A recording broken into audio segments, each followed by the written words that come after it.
ఛానలుకి స్వాగతం। ఈ రోజు ఈ వీడియోలో మనం మిథున రాశి వారి యొక్క జాతకం గురించి తెలుసుకుందాం। వీరి జీవితానికి సంబంధించినటువంటి ప్రధానమైన అంశాలు ఏంటి, అలాగే మార్చి 7వ తేదీ శుక్రవారం మిథున రాశి వారి యొక్క దినఫలాలు ఏ విధంగా ఉంటాయి।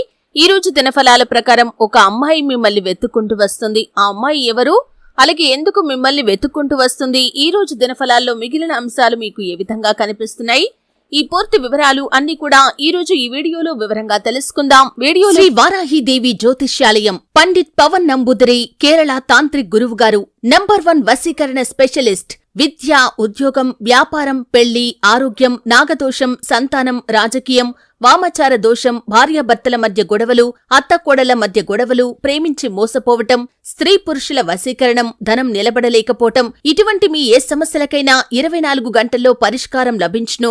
సంప్రదించాల్సిన ఫోన్ నంబర్ 9043637512। వెళ్లే ముందు మా చిన్న రిక్వెస్ట్ ఏంటంటే, ఇదివరకు మా ఛానల్ ని మీరు సబ్స్క్రైబ్ చేసుకోనట్లయితే సబ్స్క్రైబ్ చేసుకోండి, అలాగే పక్కనే ఉన్న గంట సింబల్ మీద ఆల్ అప్డేట్స్ ని క్లిక్ చేయండి। అప్పుడే మేము అప్లోడ్ చేసే ప్రతి వీడియోకి మీకు నోటిఫికేషన్ అనేది వస్తుంది। ఇక వివరాల్లోకి వెళ్తే కనుక మిథున రాశి అనేది రాశి చక్రంలో 3వ రాశి। మృగశిర 3-4 పాదాలు, ఆరుద్ర 1-2-3-4 పాదాలు, పునర్వసు 1-2-3 పాదాల్లో జన్మించిన వ్యక్తులు మిథున రాశి కిందికి వస్తారు।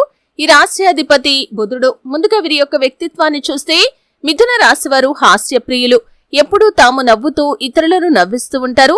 అలాగే ఏదైనా పని మొదలు పెట్టారంటే దాన్ని పూర్తి చేసేంత వరకు వదిలిపెట్టరు। కార్యరంగంలో దూకుడుగా వ్యవహరిస్తారు। కార్యదీక్ష, కార్యదక్షత కూడా ఉంటుంది।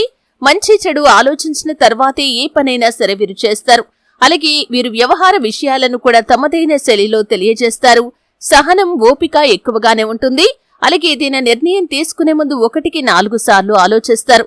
ఇక విషయంలోకి వస్తే 2025వ సంవత్సరం మార్చి 7వ తేదీ శుక్రవారం రోజు దినఫలాల ప్రకారం మీకు చాలా కాలం క్రితం క్లోజ్ గా ఉండి విడిపోయినటువంటి మీ యొక్క స్నేహితురాలు కావచ్చు, మీరు పనిచేసే చోట ఉన్నటువంటి ఉద్యోగస్తురాలు కావచ్చు, విద్యార్థులకైతే మీ యొక్క స్నేహితురాలు కావచ్చు, ఇలా మీ యొక్క లైఫ్ లో ఉన్నటువంటి ఒక అమ్మాయి మిమ్మల్ని వెతుక్కుంటూ వచ్చే అవకాశాలు కనిపిస్తున్నాయి। ఒక పని నిమిత్తం తను మీ దగ్గరికి వస్తారు, లేదా చాలా కాలం క్రితం విడిపోయినటువంటి మీ యొక్క సన్నిహితురాలుగా కూడా ఆ అమ్మాయి ఉండొచ్చు। ఆ అమ్మాయి ఈ రోజు తన ఫలాల ప్రకారం మిమ్మల్ని వెతుక్కుంటూ రావటం కానీ, మీ యొక్క అడ్రస్ కానీ, ఫోన్ నంబర్ కానీ తెలుసుకొని మీకు కాల్ చేయటం కానీ, ఇలా ఏదో ఒక ఊహించని సంఘటన అయితే జరగబోతుందని చెప్పుకోవాలి। అలాగే మిథున రాశి వారు ఎవరైతే నూతన ఉద్యోగ ప్రయత్నాలు చేసి రిజల్ట్ కోసం ఎదురు చూస్తున్న వ్యక్తులు ఉన్నారో, ఈ రోజు రిజల్ట్ వారికి అనుకూలంగా రాబోతుంది। ఒక చక్కటి ఉద్యోగ అవకాశం మీకు వస్తుంది।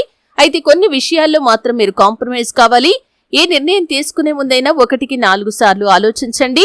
అలాగే విదేశీ ఉద్యోగ అవకాశాల కోసం ఎదురు చూస్తున్న వారు కూడా ఒక అప్డేట్ న్యూస్ నైతే రిసీవ్ చేసుకోబోతున్నారని చెప్పుకోవాలి। అలాగే చాలా కాలం క్రితం వదిలేసినటువంటి ఒక పనిని ఈ రోజు మీరు పూర్తి చేయగలుగుతారు। అయితే చాలా సార్లు ఆ పని పూర్తి చేయాలని ప్రయత్నం చేశారు, కానీ ఏవో అడ్డంకులు, ఆటంకాలు మీకు ఆటంకంగా నిలిచాయి। అటువంటి పరిస్థితిని ఈ రోజు మీరు అధిగమించగలుగుతారు। ఆ పని ఖచ్చితంగా పూర్తి చేస్తారు। దీనికి కుటుంబ సభ్యుల నుండి, మీ యొక్క స్నేహితుల నుండి కూడా సంపూర్ణ మద్దతు లభిస్తుంది। కానీ స్నేహితుల్లో ఒకరితో గొడవ జరిగే అవకాశాలు కూడా ఉన్నాయి। అలాగే ఒక వ్యక్తి వల్ల మోసపోయే ప్రమాదం కూడా కనిపిస్తుంది, కాబట్టి ఈ అంశంలో తగిన జాగ్రత్త ఖచ్చితంగా తీసుకోవాలి। దూర ప్రయాణాలు చేసేవారు డబ్బు విషయంలో, విలువైన వస్తువుల విషయంలో అప్రమత్తంగా ఉండటం చాలా అవసరం। అలాగే ఈరోజు దూర ప్రయాణాలు చేసేవారు ఒక నూతన వ్యక్తితో పరిచయాన్ని ఏర్పరచుకునే అవకాశాలు కూడా కనిపిస్తున్నాయి। వారితో పరిచయం కాస్త స్నేహంగా మారబోతుంది। భవిష్యత్తులో వారి వల్ల మీ యొక్క జీవితంలో కొన్ని కీలకమైన మార్పులు కూడా రాబోతున్నాయి। అలాగే వ్యాపారస్తులకి వారి యొక్క వ్యాపారం సజావుగా సాగిపోతుంది। కొన్ని ప్రత్యేకమైన రంగాల్లో అవకాశాల కోసం ఎదురు చూస్తున్న వారు ఈ రోజు వాటికి సంబంధించి ఒక ముఖ్యమైన నిర్ణయాన్ని కూడా తీసుకోబోతున్నారు। ఈ విధంగా మిశ్రమమైన ఫలితాలు మిథున రాశి వారు ఈ మార్చి 7వ తేదీ శుక్రవారం యొక్క దినఫలాల్లో చూస్తారు। మరిన్ని శుభ ఫలితాలు పొందుకోవటానికి హనుమాన్ చాలీసా పఠించండి, అలాగే మీ శక్తి మేరకు దాన ధర్మాలు చేయండి, అలాగే గోమాతను ఆరాధించండి, సకల శుభాలు మీకు కలుగుతాయి। ప్రతి శుక్రవారం తులసి కోట దగ్గర దీపం వెలిగించండి, శుభకరమైన ఫలితాలను మీరు ఖచ్చితంగా చూస్తారు కదండి। వీడియో నచ్చితే ఖచ్చితంగా లైక్ చేయండి। మరిన్ని మంచి వీడియోల కోసం ఇప్పుడే మా ఛానల్ ని సబ్స్క్రైబ్ చేసుకోండి।